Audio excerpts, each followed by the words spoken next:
जल्दी से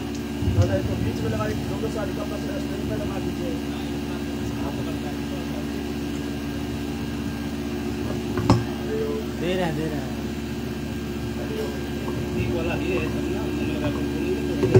हरिओम आप देखिए नारायण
ओम प्राणाय स्वापानाय स्वाव्यानाय स्वादानाय स्वा मध्ये मध्ये आजमन्यं जलं समन्वयामि ओम हरि ओम यज्ञेन यज्ञेमयन्तदेव तानि धर्माणि प्रथमान्यासन्नाते हनाकं महिमानः शशन्त चतुर्मुखेशाद्याः सन्ति देवा। हाथ जोड़ लीजिए यम या कुंदे तो सारे हारे भबला या शुभ्रवस्त्रावृता या वरदण्डमण्डितकरा या श्वेतपद्मासना या ब्रह्माञ्जोत शंकर प्रभृति देवै सदा ब्रह्म विचार सार परमा वाद्यां जगत् व्यापिनी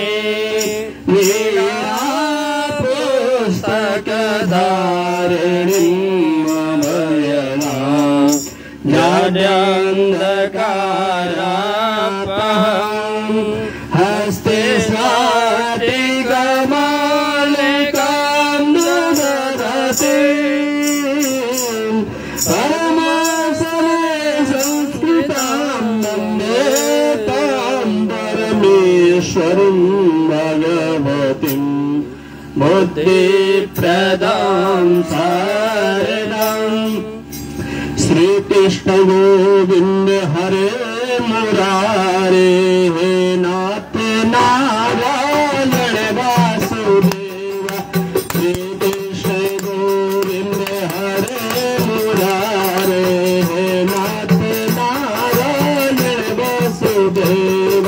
हे नाथ नारायण वासुदेव हे नाथ नारायण वासुदेव हे नाथ नारायण वासुदेव। श्री कृष्ण गोविंद हरे मुरारे हे नाथ नारायण वासुदेव। अब मैं काशी से चलकर श्री विद्वत प्रेणियम में श्री ओम प्रकाश पांडे जी से विनम्र निवेदन करना चाहता हूँ कि हमारे श्रोताओं को अमृतमयी वाणी से आप सभी को आच्छादित करें और कथा का श्रवण पान कराएं। श्री ओम प्रकाश पांडे जी।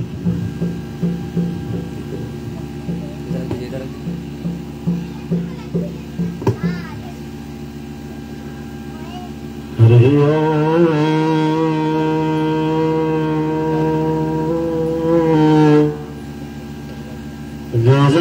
गजाननं भो गणाधिसेवितं कपित्थजम्बो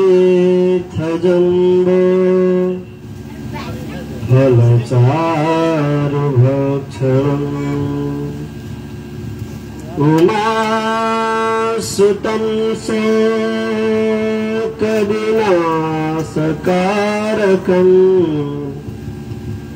नमामि विघ्नेश्वरपादपङ्कजम्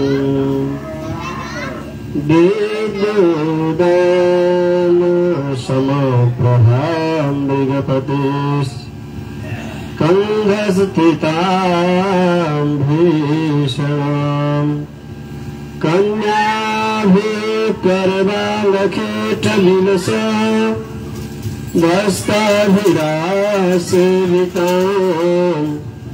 हस्तैश्चक्रगदाशिखेटविशिखांश्च चापं गुणं तरजनिं बिभ्राणामनलत्मिकां शशिधरां दुर्गां त्रिनेत्रां भजे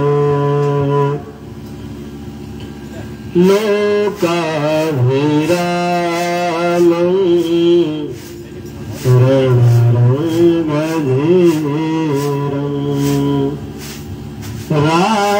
राजीवनेत्रं रघुवंशनाथं कारुण्यरूपं करुणाकरं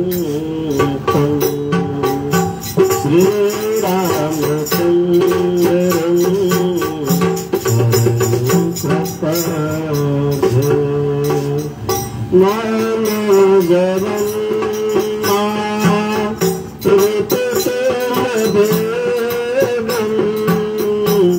वातात्मजं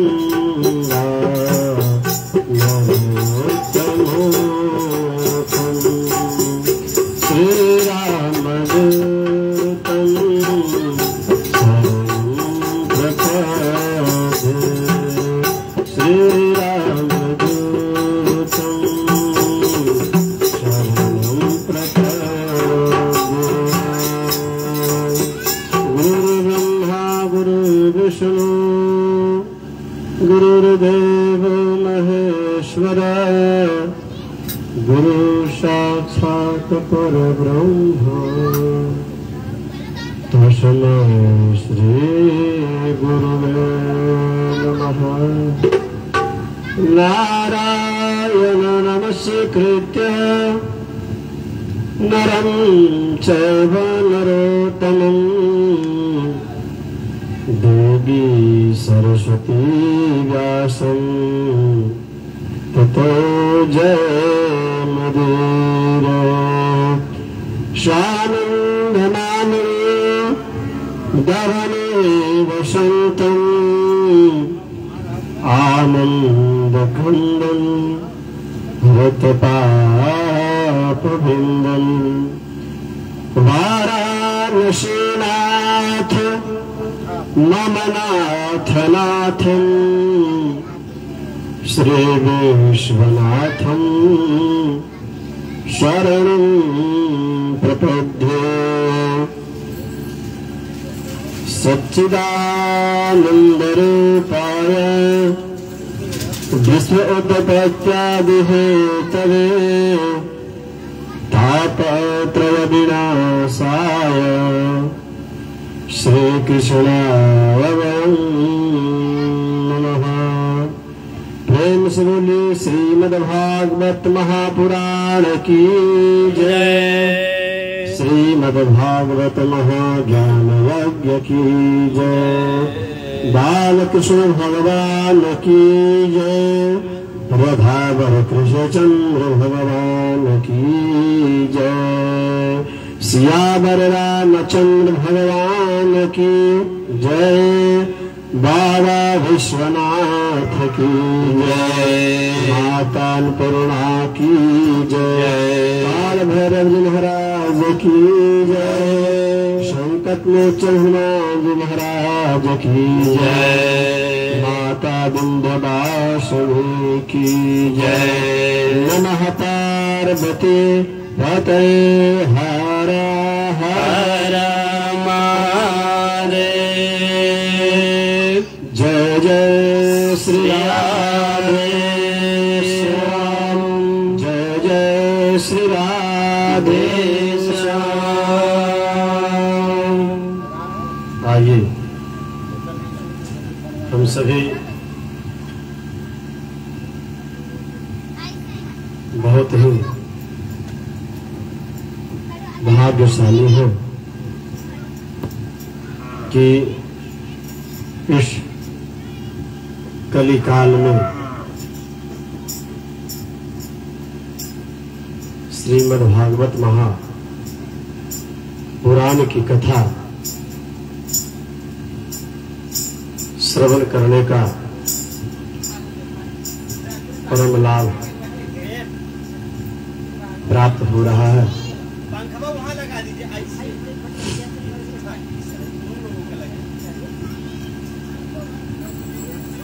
भक्त वांछा कल्पतरु परम कल्याण के सागर अखिल है पत्नी आनंद कंद परमानंद सच्चिदानंद जसुदानंदन ब्रजनंदन भगवान कृष्ण चंद्र की बाल नहीं प्रतिमूर्ति श्रीमद् भागवत महापुराण की इस संकल्प के परम आदरणीय परम श्रद्धेय श्री अशोक कुमार उपाध्याय जी एवं उनके पुत्र राहुल उपाध्याय जी, गोविंद उपाध्याय जी, श्रीनिवास उपाध्याय जी तथा इनके घर के पूजनीय जानता के रूप में और इस क्षेत्र के जाने माने मवैया ग्राम निवासी आचार्य प्रवर परम श्रद्धेय श्री प्रकाश दुबे जी और इस यज्ञ के आचार्य यज्ञ आचार्य परम आदरणीय विजेंद्र दुबे जी, जिनका नाम चुनार में किसी चौराहे पे कहीं पे खड़े हो जाइए तो परिचय का मुहताज नहीं। ऐसे परम आदरणीय विद्वान, कई छंदों के मर्मज्ञ, साहित्याचार्य राबर्ट्सगंज में महाविद्यालय में प्राध्यापक के पद पे आसीन परम आदरणीय आचार्य विजेंद्र दुबे जी एवं हमारे बाद यंत्र पे हमारे साथ संगत कर रहे परम आदरणीय ज्येष्ठ भ्राता मां भवानी मुंडेश्वरी की धरती से नगीना भैया जी, सुधी श्रोता, इस संचार के माध्यम से फेसबुक के माध्यम से जो भी जहां सुदूर प्रांत में स्थित होकर इस श्रीमद् भागवत कथा ज्ञान की रसमयी ज्ञान गंगा में डुबकी लगा रहे हैं, मैं सभी सुधी श्रोताओं को एवं यज्ञ में आवाहित सभी देवताओं को, क्षेत्रस्थ आवाहित ग्राम देवताओं को, मां विंध्यवासिनी सबके चरणों में कोटि शुभवंदन प्रणिपात निवेदित करते हुए आज की कथा में प्रवेश करने के पूर्व हम लोग थोड़ा भगवत नाम का संकीर्तन कर ले।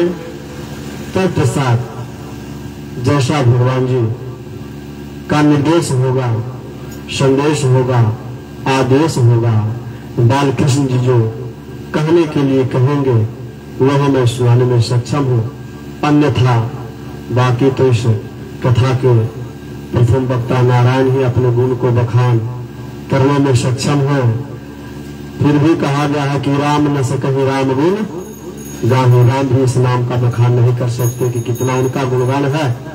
तो मैं इस भवसागर को पार लगा तब भी सकता हो जाऊं।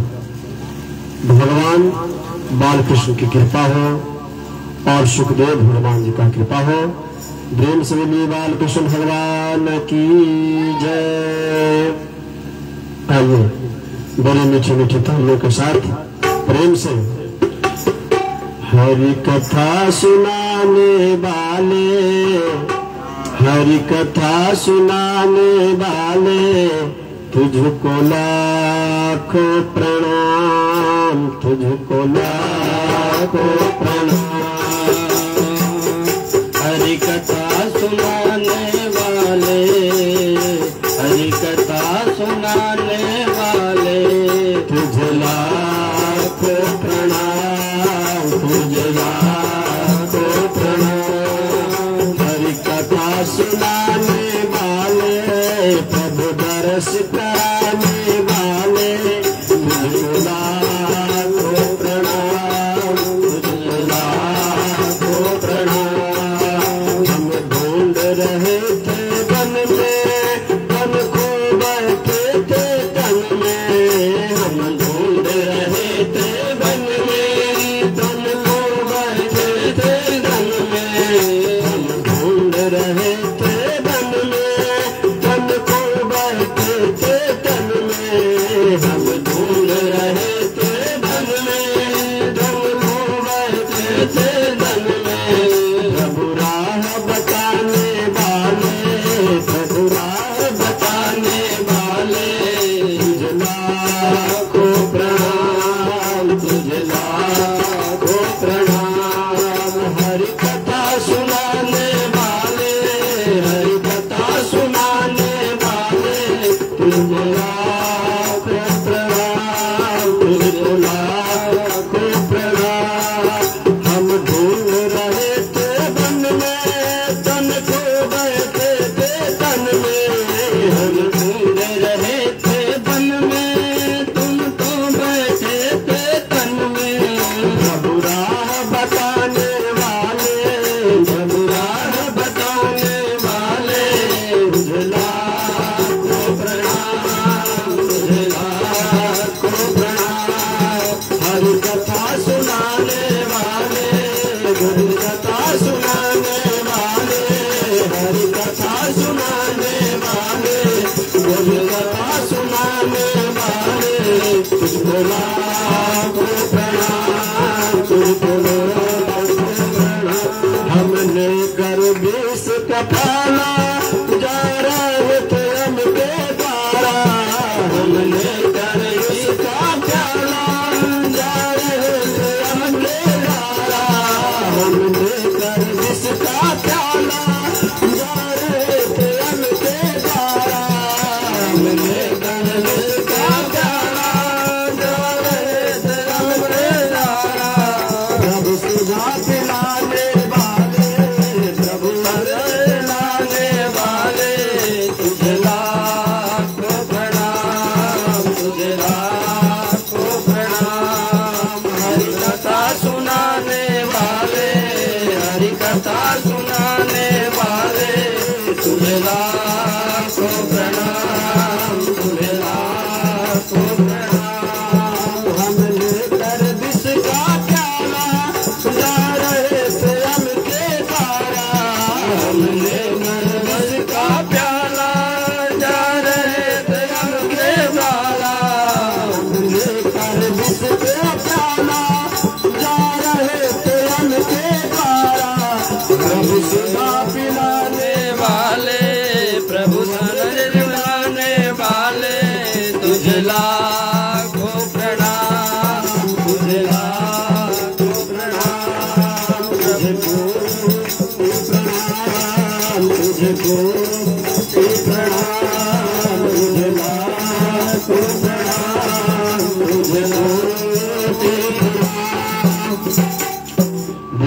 वसुदेव जी भगवान की जय। बालकृष्ण भगवान की जय। श्रीमद्भागवत महाज्ञान यज्ञ की जय। श्रीमद्भागवत महाज्ञान यज्ञ की जय। जय जय श्री राधे श्याम। जय जय श्री राधे श्याम। नमः पार्वती पतये हर हर महादेव। कल हम लोगों ने कथा में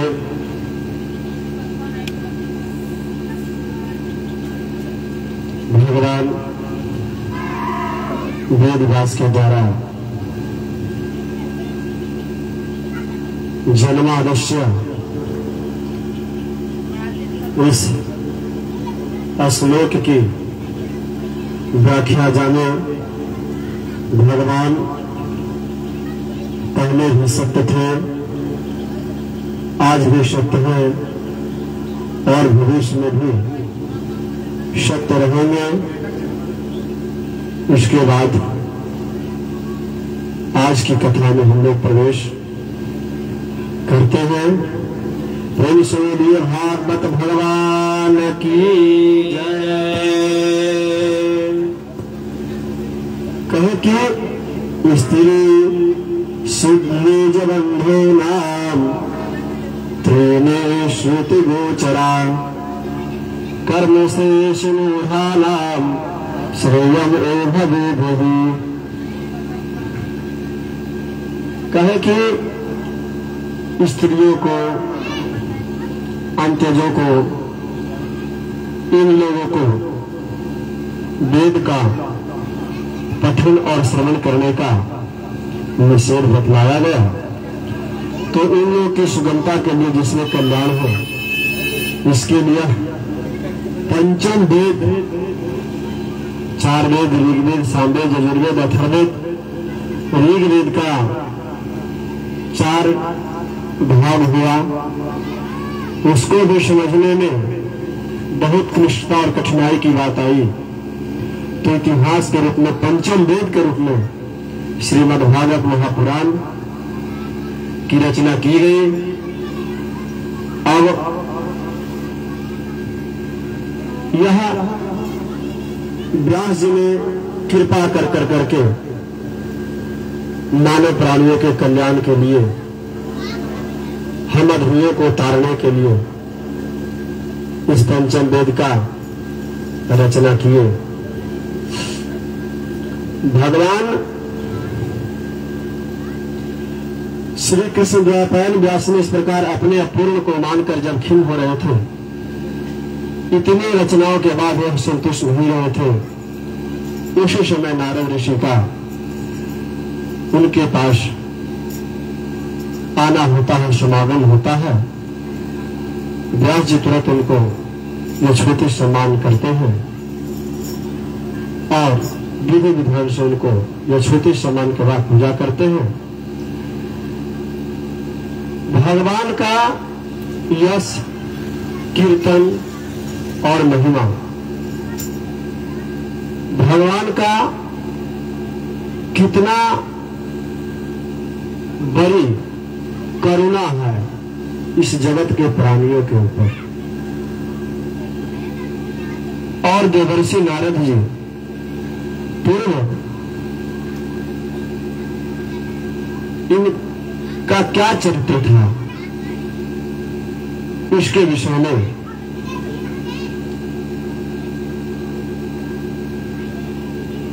श्री नारद जी कहते हैं,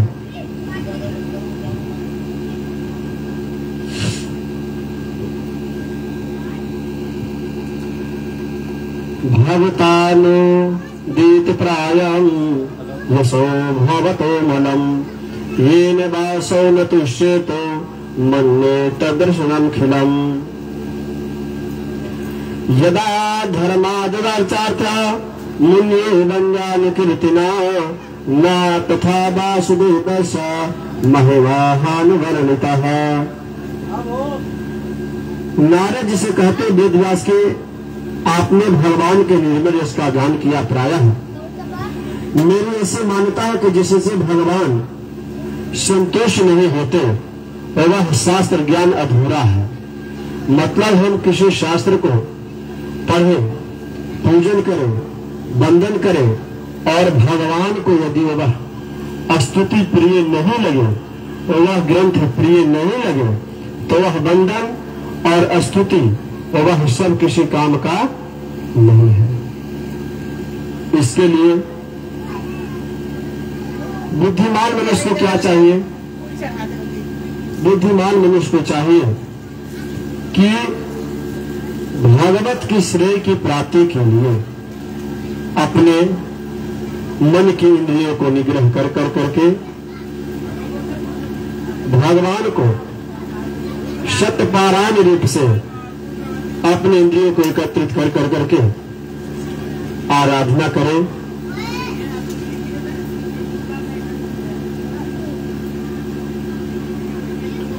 भगवान श्री कृष्ण के चरणारविंद का सेवक है। वह भजन करने वाला मनुष्य के समान देवता कहे। जो व्यक्ति भगवान का सेवक है, भगवान के चरणारविंद में अपनी प्रीति रखता है, उसको बार बार इस संसार सागर में आना नहीं पड़ता है। यानी वह विष्णु लोक को, भगवान को प्रिय हो जाता है। इसी प्रकार नारद जी पूर्व जन्म में कहते हैं कि प्रभु अहम पुरा तीत भवे भवे मनेद्य शास्तु क्यसचान वेदवादिनां निरूपितो बालके वयोगिनां सुश्रुमे प्रापिसने विवेक्षताम्। प्रभु मैंने पिछले कल्प में पूर्व जन्म में एक दासी का लड़का था। मेरी माँ दासी का काम किया करती थी।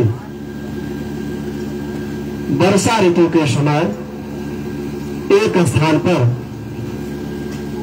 चातुर्मास कर रहे थे। बचपन में ही मेरी माँ ऋषियों के लिए भोजन इत्यादि तैयार किया करती थी। मद तो दासी का लड़का था, लेकिन किसी प्रकार का चलता नहीं था।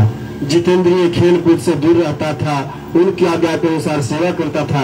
मैं बोलता भी बहुत कम था। नारद जी कहते हैं कि मैं बोलता भी बहुत कम था। मेरे इस शील स्वभाव को देखकर समदर्शी मुनियों ने मुझे सेवक को अत्यंत किया। उनकी अनुमति के प्राप्त करके मैंने उच्छिष्टम लेपनानु मोदितम द्विजैः सत्प्रसा भुंजिते तथा पासत पुरुषम एवं प्रत्यसा विशुद्ध चित्सा असधर्मा निवारुचित प्रजावते। मैंने उन ऋषियों के लिए जो प्रसाद बनता था, उस प्रसाद को प्रसाद के रूप में पाता था। उच्छिष्ट का मतलब लोग समझते हैं कि झूठा प्रसाद पाता था। नहीं, उत्कृष्ट सिस्टम जो देवताओं को,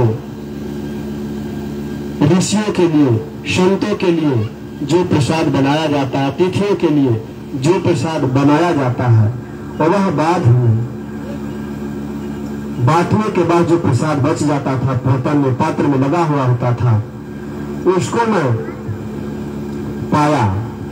पाया जिससे हमारे जन्मांतरों के पाप जो है वह धूल गए।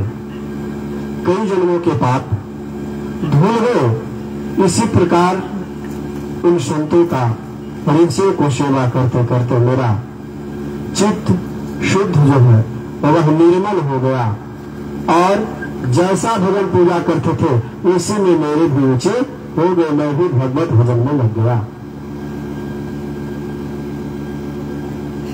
प्यारे व्यास जी उसी सत्संग से उन लीला गान पराम महात्माओं को समय दिन प्रतिदिन नित्य प्रति हमारी भगवत कथा श्री कृष्ण की चरणों में प्रीति बढ़ती चली गई।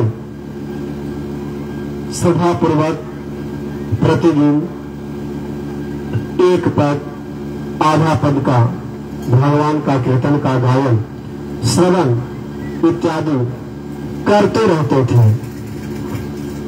तो महामुनि ने, जब मेरी रुचि हो गई तब मैं मनोहर प्रभु से मेरी बुद्धि हुई, जब भगवान में मेरी रुचि हो गई, भगवान में प्रीति हो गई है, तो मेरी जो चित्त की चंचलता थी वह सब खत्म हो गया। और अन्य वाचन गमिष्यन्ति कृपया दीन वत्सलः, इन दीन वत्सल महात्माओं के जाते समय कृपा करके मुझे उस गुणतम ज्ञान का, गूढ़ ज्ञान का उपदेश किया, जिसका उपदेश से स्वयं भगवान ने अपने श्रीमुख से किया है। जिस उपदेश का भगवान ने अपने श्रीमुख से किया, उस उपदेश का हमको उन ऋषियों ने दिया। कहे कि एतत् संसूचितम ब्रह्मा तापस्थ चिकित्सितम यदि स्वयं भगवती कर्मम ब्राह्मणे भावितम। पुरुषोत्तम भगवान श्री कृष्ण के प्रति समस्त कर्मों का समर्पण कर देना ही संसार के तीनों तापों का मात्र एक औषधि है। क्या कहा? हम जितने कर्म कर रहे हैं तो तीनों ताप, दैहिक, दैविक, भौतिक, जो हम लोग कर्म कर रहे हैं, अच्छा करे, भला करे, बुरा करे, कहने का तात्पर्य है कि अब सौंप दिया इस जीवन का, सब भार तुम्हारे हाथों में है, जीत तुम्हारे हाथों में और हार तुम्हारे हाथों में। हमने तुमने बस भेद नहीं, हम नर हैं तुम नारायण हो, हम हैं संसार के हाथों में और संसार तुम्हारे हाथों में। अपने किए गए कर्मों का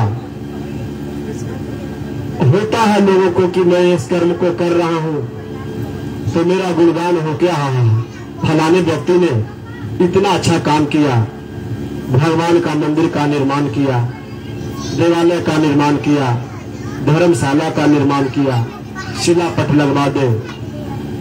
इस प्रकार का कर्मों का नाम का गुणगान करने का भाव लोगों में होता है। लेकिन बस तुदियम वस्तु दु गोविंदम अतुद्यमेवा समर्पयेत्। प्रभु मैंने कुछ नहीं किया, जो आपने दिया वही उसी का थोड़ा सा, पूरा कहा, आपका दिया हुआ अंश में से ही मैंने आपके लिए कुछ यथा योग बचा कर करके आपको क्या क्या समर्पित कर दिया। यह भाव होना चाहिए। कहा कि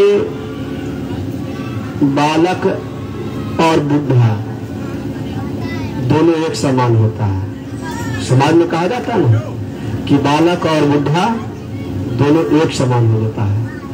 कहने का मतलब है कि भगवान कहते हैं कि जिस प्रकार से बालक गर्भ से जन्म लेता है तो कैसा जन्म लेता है?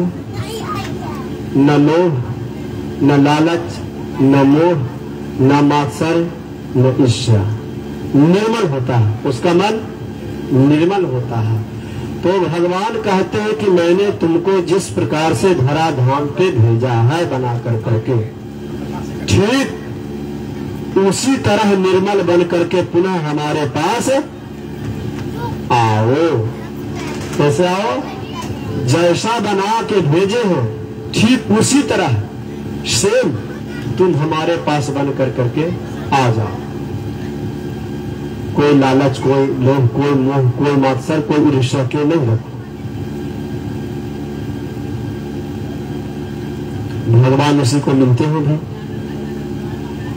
निर्मल मन जन सोहि मोहि पावा, अमोहि कपट छल छिद्र न भावा। भगवान को ही निर्मल मन वाले ही लोग प्रसन्न हो। तो नारद जी कहते हैं कि हमने इस प्रकार के कर्मों को किया। उस संकल्प से व्यास जी कहते हैं कि पुरुषोत्तम भगवान श्री कृष्ण के प्रति समस्त कर्मों को समर्पित कर देना ही संसार की तीनों तापों की एक औषधि है। आप दैहिक, दैविक, भौतिक, ये तीन ताप हैं। इस तीनों ताप में जल रहे हैं तो भगवान में प्रीति रख लेना भगवान की कथा सुन लेना, भगवान को जीवन में श्रेय धारण कर लेना कि हमारे भगवान हैं, हम श्याम जी के हैं और श्याम जी हमारे हैं, हम राम जी के राम जी हमारे हैं। यह अपने आप को समर्पित कर देना। कुछ भी हो, खाना बन, भोजन प्रसाद बना, भगवान को तदीयम वस्तु गोविंदम तुभ्येम समर्पित अर्पित कर करके पाए प्रसाद, कपड़ा हुआ, आभूषण हुआ, सोना हुआ, चांदी हुआ, जो भी हुआ भगवान को आप समर्पित कर करके यदि जो आप खुद ग्रहण करते हो तो वह क्या होता है? प्रसाद बन जाता है, प्रसाद बन जाता है। ऐसे दोष रहता है धन में, अन्न में, हर चीज में, किस प्रकार से, कहां से कौन धन किस प्रकार से आ रहा है उसका कोई भरोसा नहीं है। और भगवान को निवेदित कर देते हो तो वह क्या हो जाता है? निर्मल हो जाता है। गृणंत गुण नामानि कृष्ण अनुसरंत च नमो भगवते तुभ्यं वासुदेवाय धीमहि प्रद्युम्नाय निरुद्धाय नमः संकर्षणाय च। इस प्रकार लोक शास्त्रों में शास्त्रभूत कर्मों भगवान की प्रसन्नता के लिए किए जाते हैं। जो कर्म किए जाते हैं तो वह लोक की प्रसन्नता के लिए की जाती है। इस भगवत कर्म में मार्ग में भगवान के अवसराचर करते हुए लोग बार बार भगवान के, कृष्ण का नाम का कीर्तन स्मरण यदि करते रहते हैं, श्री भगवान वासुदेव आपको नमस्कार है। आपको प्रद्युम्नाय निरुद्धाय नमः संकर्षणाय च इति मूर्ति विधानेन मंत्र मूर्ति न मूर्तिकम यजते पुरुषम स सम्यक दर्शन उपमान। इस प्रकार यदि आप भगवान के चतुर्भुज रूप का धारण करके भगवान मृत्यु में नाम द्वारा प्रकृति निमित्त या अप्रकृति मंत्र मूर्ति भगवान को यह पुरुष का पूजन करता है, उसी को ज्ञान पूर्ण एवं यथार्थ है। क्या कहो? यथार्थ ज्ञान क्या है? जो हम लोग भेद समझते हैं। एक प्रकृति द्वारा प्रदत्त मूर्ति है, प्रकृति द्वारा प्रदत्त मूर्ति है, वही कौन? सिया राम में सब जग जान। पूरा संसार में सब नर में राम का रूप और नारियों में सीता का रूप देख लेना, सब जीव में भगवत स्वरूप का दर्शन कर लेना, यह क्या है? यह पूर्ण ज्ञान है। और यदि भेद वृत्ति है, भेद है, मैं बड़ा हूँ वह छोटा है, मैं ऊंचा हूँ वह नीचा है, इस प्रकार का भेदभाव रहने पे वह भगवान को कभी प्रीति प्राप्त नहीं है, ऐसा प्राप्त नहीं हो सकता। सौनक श्री सूत जी कहते हैं सौनक जी से, देवर्षि नारद जन्म और साधन की बात सुनकर वह किस प्रकार से साधन और कर्मों को किए, सत्यवती नंदन भगवान व्यास जी ने प्रश्न किया कि नारद जी जब आपको ज्ञानोपदेश करने वाले महात्मा गण चले गए, आपको यह ज्ञान दिए, परिधुनाय निरुद्धाय नमः संकर्षणाय च, तो यह जब ज्ञान का उपदेश देकर चले गए तो आपने उस ज्ञान को जीवन में किस तरह सदुपयोग किया? गुरु ने ज्ञान दिया तो उस ज्ञान को आपने कहां तक किस प्रकार से उपयोग में लाया? तो आपने ज्ञान का किस प्रकार से उपयोग किया? और उस समय आपकी अवस्था क्या अवस्था थी? कितने वर्ष के थे जब आपको ज्ञान दिया गया? आपकी अवस्था तो बहुत छोटी थी। और आपकी शेष आयु किस प्रकार से व्यतीत हुई? मृत्यु के समय आपने किस विधि से अपने शरीर का त्याग किया? दिवर्षे काल तो सभी वस्तुओं को क्या करता है? नष्ट कर देता है ना। काल ब्याल मुखग्रासो त्रास निरांश होता है। काल रूपी ब्याल, ब्याल मीन्स, ब्याल का मतलब होता है सांप। क्या होता है? ब्याल का मतलब होता है सांप। और काल ब्याल मुखग्रासो त्रास निरांश हेत है, वह काल रूपी ब्याल है जो मुख खोल के बैठा हुआ है ग्रास करने के लिए। किसको? हमको और आपको, जो जगत में हम और तुम और तू और तोड़ते माया में जो लिपटा हुआ है, इसको वह ब्याल ये इंतजार नहीं कर रहा है। ये बालक गर्भ से जन्म लिया है तो अभी छठी इसका मना के नहीं, बारहवीं मना के नहीं। दुल्हन के हाथ में मेहंदी लगी, नाग में सिंदूर भरा, तो यह कहीं वर्तमान जो आधुनिक जमाने में भ्रमण का एक परिपाटी चली हुई है, उसने कहीं अपना तीर्थाटन किया कि नहीं, जीवन की पहले दाम्पत्य जीवन का सुख लिया कि नहीं। और वह किसी को नहीं, बच्चा वृद्ध बालक किसी को नहीं बकस रहा है। काल रूपी जाल सबको ग्रास बना ले रहा है। तो कहा कि आपने इस जीवन का काल को सबको नष्ट कर देता है, तो आपने किस प्रकार से अपना जीवन का सदुपयोग किया, जिससे कि आपकी स्मृति गुरु के दिया, जो संतों के द्वारा प्रदत्त ज्ञान आपको दिया गया, उस ज्ञान से आपकी इंद्रियां नहीं भटकी। इसके लिए आपने क्या किया, इसका वर्णन कीजिए। नारद जी कहते हैं कि हमें ज्ञानोपदेश करने वाले महात्मा गण जब चले गए तो मैं क्या कहूं, ऐसा घटना घटा।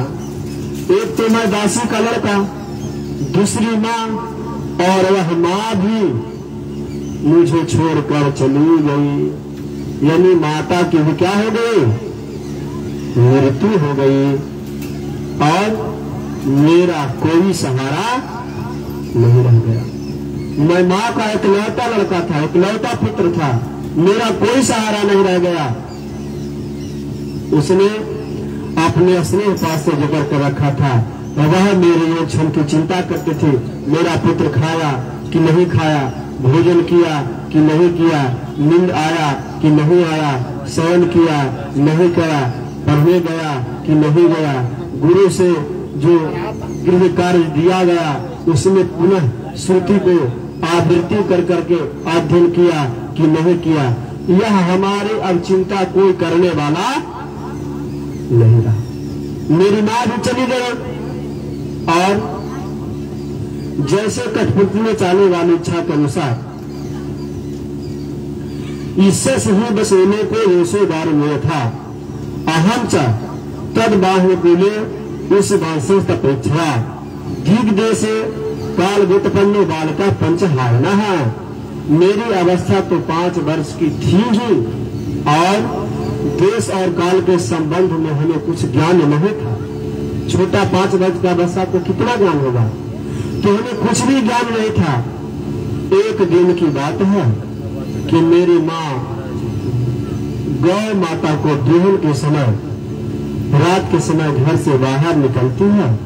रास्ते में पैर से सर्प का स्पर्श हो जाता है, और काल की गति सर्प वंश से मेरी माँ की मृत्यु हो जाती है। वह मैं मानता हूं कि भगवान की प्रेरणा ही थी। मैंने समझा कि चलो भक्तों के मंगल चाहने वाले भगवान ने हमें एक अच्छा अनुग्रह कृपा किया। इसके बाद मैं उत्तर दिशा की ओर चल लिया। तदा तदा निश्चय भक्तानां सन्निधीप्सितः अनुग्रहं मन्यमानः प्रातिष्ठं दिशमुत्तराम्। अब उत्तर दिशा की ओर मैं चल लिया, तो हमको जाते जाते मार्ग में, नगर में अनेक प्रकार के वन उपवन, नदियां, शीतल जल से भरे नाना प्रकार के वन उपवन मिलते गए। कहीं बांस की झाड़ियां, कहीं कूस, कहीं कीचड़, जो भी मिला जिस तरह की अवस्था को हम पार करते हुए चलते गए। चलते चलते चलते चलते चलते चलते मेरी इंद्रियां जो है वो वह शिथिल हो गई। मैं थक गया और मुझे जोर की प्यास लगी, बहुत तेज प्यास लग गई। मैं भूखा तो था ही। वहां एक नदी मिला और उस कुंड में मैंने स्नान किया।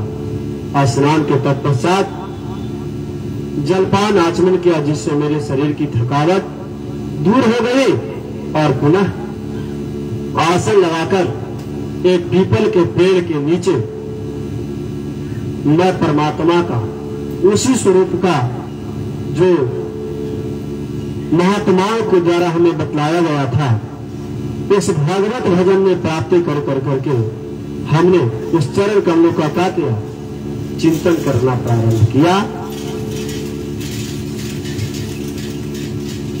मेरे नेत्रों से आंसू छलछला आए और धीरे धीरे भगवान का प्रकट हुआ, भगवान दर्शन दिए।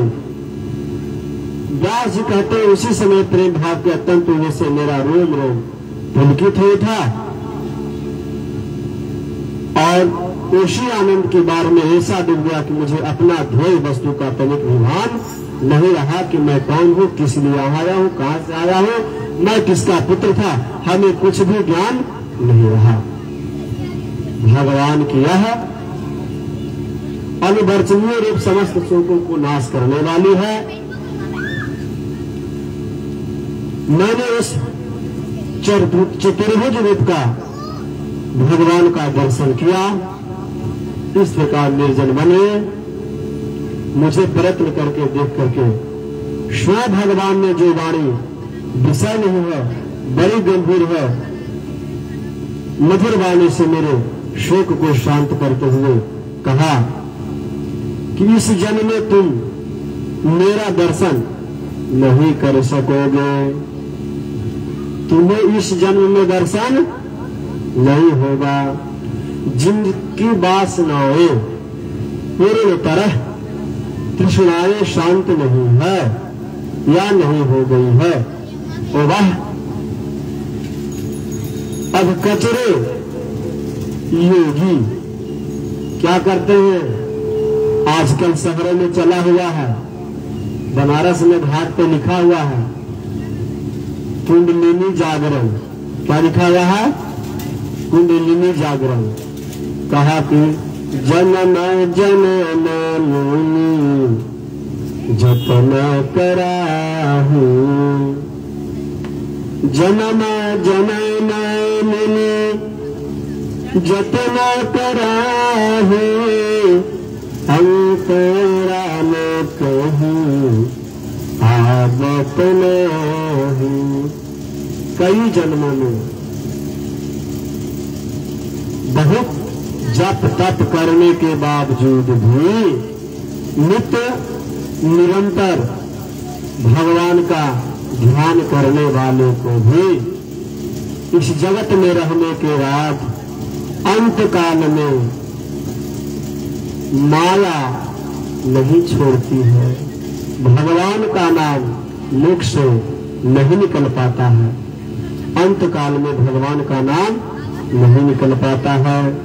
तो अब कचरे योगी को इतनी आसानी से दर्शन होना दुर्लभ है। अल्पकालिक संत सेवा ही तुम्हारी चित्र विजय में स्थिर हो गई है, लेकिन तुमने संतों की सेवा किया है, इसलिए तुम्हारी बुद्धि निर्मल हो गई है। अब तुम इस प्रकृति मलिन शरीर को छोड़कर मेरे पार्षद हो जाओगे, और पार्षद होने के बाद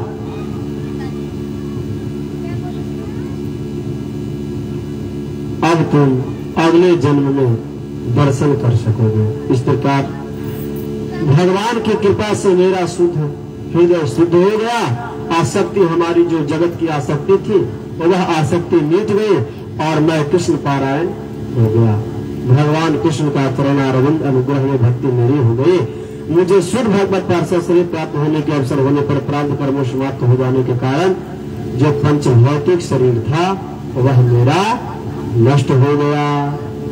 और कल्प के अंत में जिस समय भगवान मात्र पूरी सृष्टि विलीन हो जाती है, केवल प्रभु की सत्ता रह जाती है, उस समय सृष्टि को समेट कर जब ब्रह्मा जी प्रवेश करने लगे, तब उनके श्वास के साथ मैं भी उनके हृदय में प्रवेश कर गया।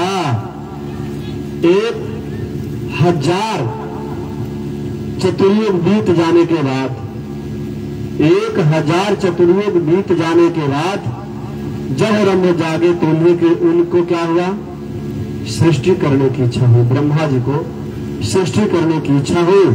तब उनके इंद्रियों से मरीचि आदि ऋषियों के साथ मैं भी प्रकट हुआ। ब्रह्मा जब सृष्टि का रचना करना चाहे तो उसी समय ऋषियों के साथ नारद जी भी क्या हुए, प्रकट हुए। तभी से मैं भगवान की कृपा से वैकुंठ आदि 3 लोकों में क्या करता हूँ, बाहर भीतर बिना रोक टोक के आया जाया करता हूँ। कहीं हमको कोई रोकता नहीं है, कोई सिक्योरिटी गार्ड रहे, मेरा आना जाना लगा रहता है। मेरा जीवन का यह व्रत है कि हमेशा क्या करते हैं नारद जी, श्रीमन नारायण नारायण नारायण, श्रीमन नारायण नारायण नारायण, श्रीमन नारायण नारायण नारायण, श्रीमन नारायण नारायण नारायण, श्रीमन नारायण नारायण नारायण, श्रीमन नारायण नारायण नारायण, श्रीमन नारायण श्रीमन नारायण श्रीमन नारायण श्रीमन नारायण, श्रीमन नारायण नारायण नारायण, श्रीमन नारायण नारायण नारायण, भगवान नारायण भगवान नारायण भगवान नारायण भगवान नारायण, श्रीमन नारायण नारायण नारायण, श्रीमन नारायण नारायण नारायण, श्रीमन नारायण श्रीमन नारायण, श्रीमन नारायण श्रीमन नारायण, श्रीमन नारायण नारायण नारायण, श्रीमन नारायण नारायण नारायण, गंगा नारायण गंगा नारायण गंगा नारायण गंगा नारायण, श्रीमन नारायण नारायण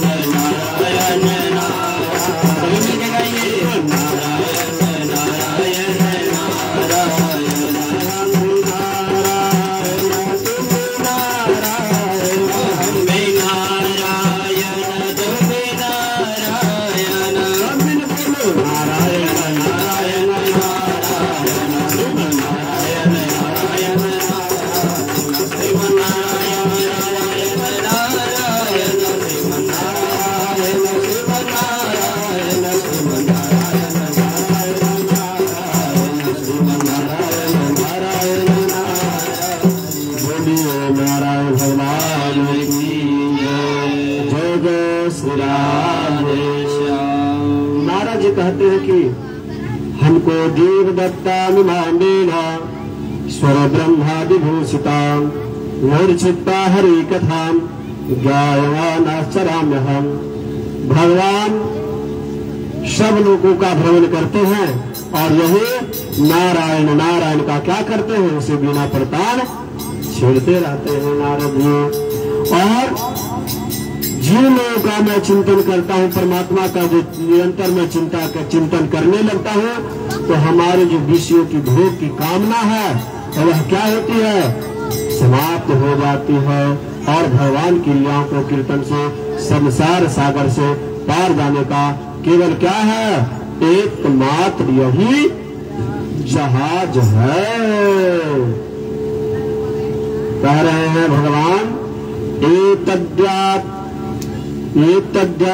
एतद्यातुर्चित्तानां मातार्पेक्षयामः भव सिंधु प्लो दृष्टो हरिचर्यावर्णनम्। हरि भगवान का चिंतन ही भव सागर से पार लगाने वाला है। कली काल से इसी आप पार हो सकते हैं।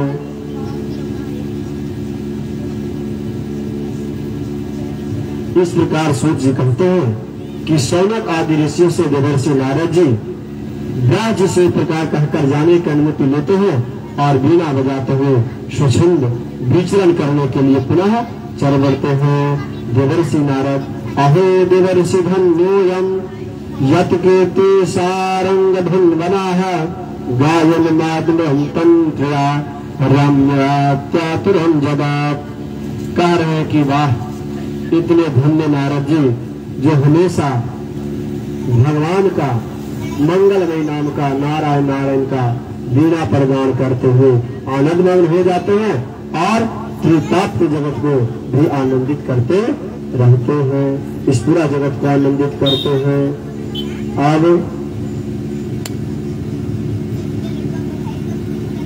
श्री सूत जी ब्रह्म नद्याम सरस्वत्याम आश्राम पश्चिमे तटे साम्य प्रासाय तु प्रोत्तम रेशनाम स्वतवर्धना।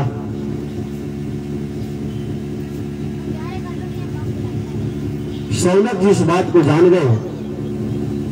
सौनक जी से पूछा, श्री सौनक जी ने पूछा सूत जी से कि जब नारद जी इस तरह का वीणा का आह्वान करते हुए इस लोक को छोड़ करके चले गए, मतलब जाने लगे, तो ब्रह्मा नदी सरस्वती के पश्चिम तट पर सांप्रस नामक एक आश्रम है, वहां पर ऋषियों का साथ यज्ञ चल रहा है। वहीं पर व्यास जी अपना एक आश्रम बनाए हैं, उसका नाम है साम्यप्रास।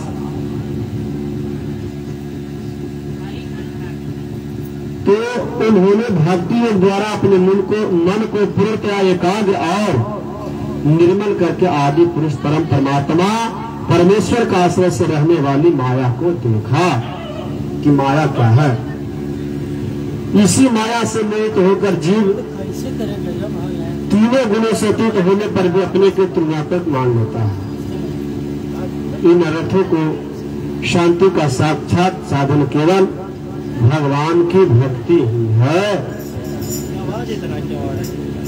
परंतु संसार के लोग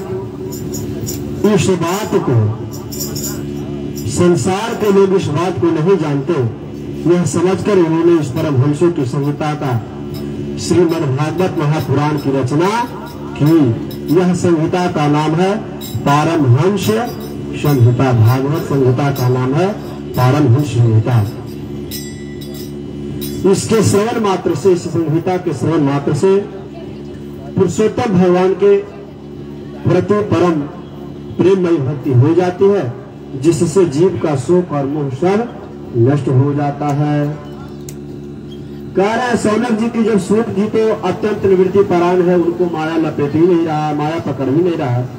उन्होंने किसी वस्तु की अपेक्षा है ही जगत से कुछ लेना न देना। सर्वे निवृत्ति निरतः सर्वत्रोपेक्ष मोमुनि कश्य वा वृत्ति नेतात्म आत्म राम संभस्यता।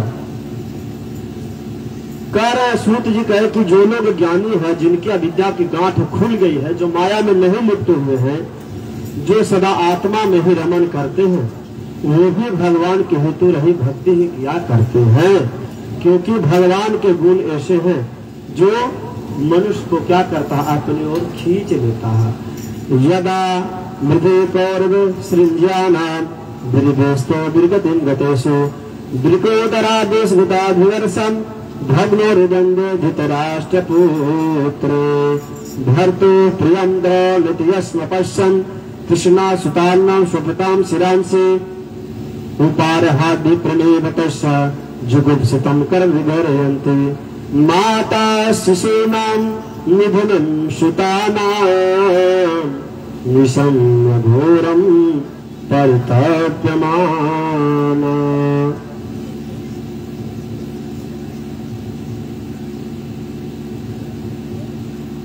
कह रहे हैं कि जब राजा परीक्षित जन्म और कर्म की मोक्ष के साथ पांडवों के साथ स्वर्गारोहण किया, तो कहता हूं कि इनके भगवान कृष्ण के लिए कथाओं का उदय होता है। जब महाभारत का युद्ध हो रहा था पांडव और कौरवों के बीच में, तो दोनों पक्षों से बहुत लोग वीर गति को प्राप्त हुए। दोनों पांडवों और कौरवों में युद्ध चला, जिसमें बहुत लोग वीर गति को प्राप्त हो गए। भीमसेन की गदा के प्रहार से दुर्योधन की जांघ टूट जाती है। इस कार्य को स्वामी दुर्योधन के प्रिय कार्य को समझकर व्यक्ति को सोते हुए पुत्रों को सिर काट कर उससे भेंट की यह घटना दुर्योधन को भी अप्रिय लगा कि क्यों इसका पैर तोड़ दिया गया। क्योंकि से नीचे कर्म की सभी निंदा करते हैं कि ऐसा क्यों कर गया। उन बालकों की माताओं को जा कर करके क्या करता है, द्रौपदी के पुत्र के बच्चे को काट कर करके लेकर के सर को लेकर के आ जाता है द्रौपदी के पास और पहले कहता है कि जब तक उसके जंघा पे रख करके स्नान नहीं करोगे तब तक मेरा मन शांत नहीं होगा। संतावना देते हुए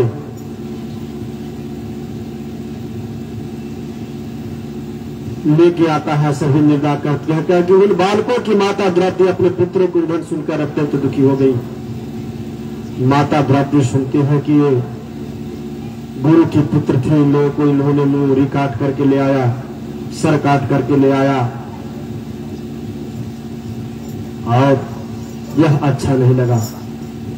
कहा कि माया माता शिशु नाम निधनम सुता नाम निशम घोरम परितप्त माना। कहते हैं कि ये भी तुम्हारे बुरे पुत्र हैं, यदि इनको आप काट के ले आते हैं, मार देते हैं तो वह माता भी क्या हो जाती है, उनको भी तो दुख होगा, पुत्र का दुख होगा, इसीलिए उनको आप नहीं मारिए।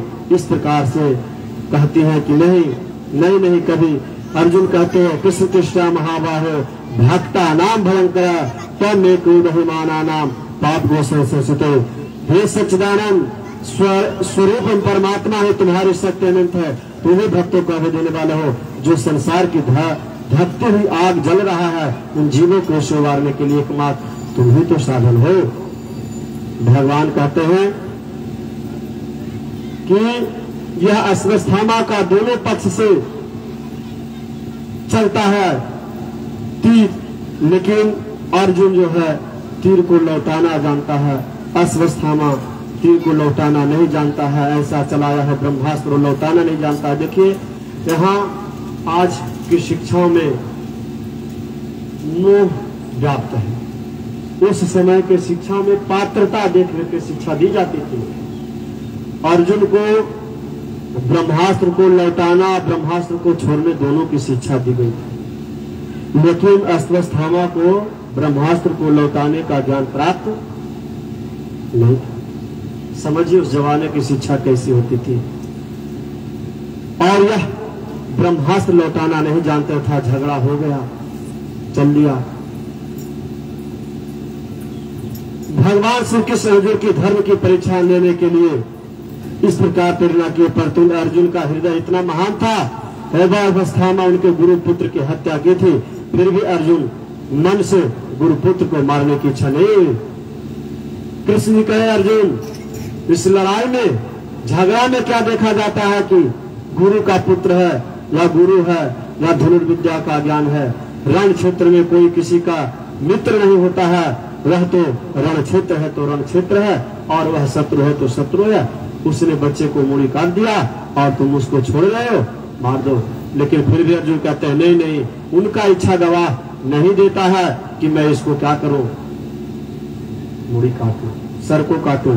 तथा हितम पशुवत पाशवदम वखवम कर्म जिग्भूषितेन तथा हितम पशुवत पाशवद्य ममांगमुखम कर्म जिगुप्सितेन निरीक्ष कृष्णा प्रतितम गुरुसुतम वाम सुहात कृपया नाम च।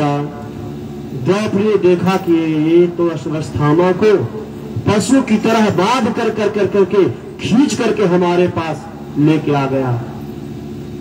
द्रौपदी ने इस बात को कही कि नहीं, अपना अनिष्ट करने वाला गुरुपुत्र अश्वत्थामा इस प्रकार प्राण देकर द्रौपदी का हृदय कोमल हो जाता है और वह करुणा से कहती है मुच्यता मुच्यतमास मुच्यता मुच्यता में सा ब्राह्मणो नितराम गुरु। यह गुरुपुत्र है, इसको कभी भी छोड़ दो छोड़ दो छोड़ दो। गुरुपुत्र को क्या करो, कभी यह मारने योग्य नहीं है। जिस गुरु के सानिध्य में रहकर तुमने धनुर्विद्या का अर्जन किया, धनुर्विद्या जाना, उस गुरु माता के पुत्र को यदि जो हत्या कर दिया जाता है तो यह दुख गुरु माता को भी तो पहुंचेगा, और वह माता भी तो पुत्र की वियोग में तड़पेगी। मैं तो तड़प रही हूं लेकिन वह माता भी तो तड़पेगी। तो एक को दुख पहुंचे लेकिन बुरी माता को दुख पहुंचना अच्छा बात नहीं है। जिस प्रकार मैं रो रही हूं, मां उदोदिदस्या जननी गौतमी पति देवता, जैसे अपने बच्चों के मर जाने से मैं दुखी हूं, रो रही हूं, मेरे आंख से बार बार आंसू निकल रहे हैं, वैसे इनकी माता प्रतिवता गौतमी भी पुत्र के वियोग में क्या होंगी, द्रवित होंगी, रोग होंगी। जो श्रृंखल राजा अपने पितृ कर्मों से ब्राह्मण कुल को कुपित कर देता है, वह कुपित ब्राह्मण कुल उन राजाओं को सपरिवार शोकाग्नि में शीघ्र ही भस्म कर देता है। क्या कह रहा है? ब्राह्मणों को अपमान करने वाला राजा जो ब्राह्मण कुल का अपमान करता है, वह उस राजा का राष्ट्र और कुल क्या हो जाता है? विनाश हो जाता है। कुपित ब्राह्मण, देखिए कहा गया है कि अग्नि वो ज्वाला है, अग्नि को आप छूते हैं तब आपका हाथ जलता है। अग्नि को जब आप छूते हैं तो आपका हाथ जलता है, लेकिन ब्राह्मण वो अग्नि है और वह देख देगा तो जला देगा। इसीलिए कहा गया है कि तप बल दीप सदा परियारा, तप बल दीप सदा परियारा। तप जो ब्राह्मणों का बल, तप बल है, जो तपस्वी ब्राह्मण है वह हमेशा क्या होते हैं? बलवान होते हैं। सूत जी कहते हैं कि सौनक आदि ऋषियों ने द्रौपदी की बात को धर्म और न्याय के अनुकूल समझा। उससे कपट नहीं थी, करुणा नहीं थी। धर्मम न्याय सकुर्णम निर्विलेकम समम महत्, राजा धर्म सुतो राजा प्रत्नवचोद्वाह। या राजा युधिष्ठिर ने रानी के हित भरे श्रेष्ठ वचनों को अभिनंदन किया।